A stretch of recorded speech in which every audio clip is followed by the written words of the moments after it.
There are laws on the books to protect children from sexual abuse and seek justice for their abusers.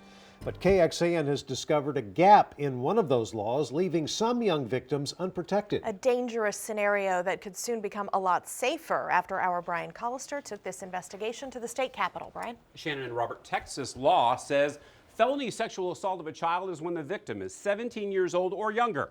But for all other kinds of sexual abuse, the law only covers victims up to 16, not 17 years old. The young woman you're about to meet says she fell into this gap in the law. A church is a place for comfort and refuge in times of trouble, and a pastor trusted to shepherd the flock. This young woman says she put her trust in a youth pastor at a church in Pflugerville 10 years ago. I love my church. Very strong, kind of that lovable bear hug man, you know, and certainly a trusted family friend at that point.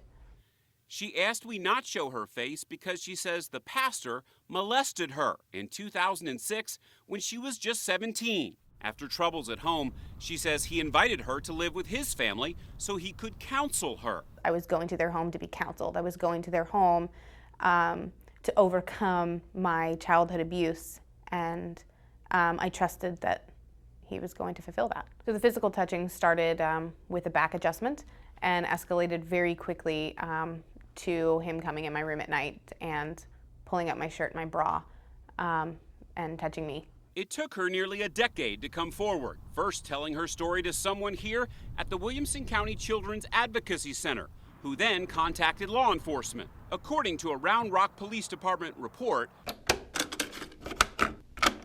the woman's parents secretly recorded a conversation, presumably with the pastor. The investigator says the man on the tape did not outright deny the allegations, but said mistakes were made, and he did not want to say anything that could be used against him in court. In the recording given to KXAN by the alleged victim, the man admits touching her. It started with a back adjustment, which is a hobby of mine, and people have seen me do it, and so on. And it moved to a side adjustment because she had a shoulder blade pain. And in the process of it, I did touch her breast. One time? No, 2 times. I think it's 2 consecutive weekends. But this case never went to court because of a gap in state law. If there is no penetration, an abuser can only be charged with indecency with a child, a felony, if that child is less than 17 years old, meaning 16 or younger. She was already 17 at the time of the alleged abuse, so the only possible charge was a misdemeanor assault. So here's the difference between those charges and why it matters. Indecency with a child has no time limit for a victim to come forward. With assault, the victim only has 2 years.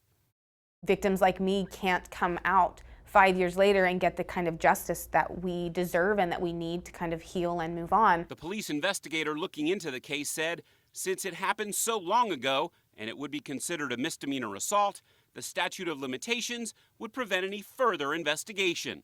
People that are victims of this kind of crime, my heart certainly goes out to them. We brought this problem to State Representative Tony Dale, who has worked to strengthen laws protecting sexual assault victims. Why is it important to change the law to protect these victims? Yeah, I think the important reason to change the law is that a lot of these folks that are victims of this kind of crime don't report it right away. And we've got to give more time than just 2 years, especially for kids that are 17 years old.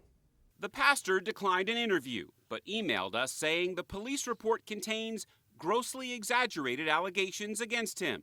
She was a guest in his home, as have dozens been over 20-plus years.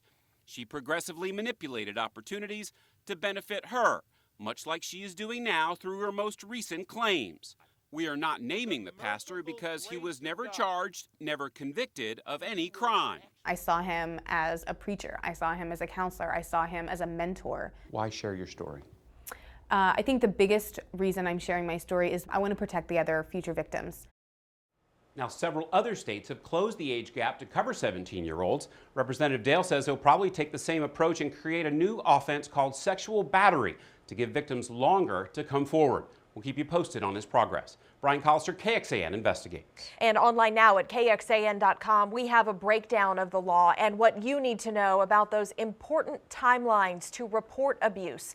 Plus, we tell you where you can go to get help if you or someone you know is a victim of abuse.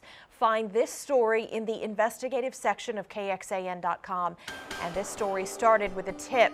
If you have something you want us to investigate, email us at reportit@KXAN.com.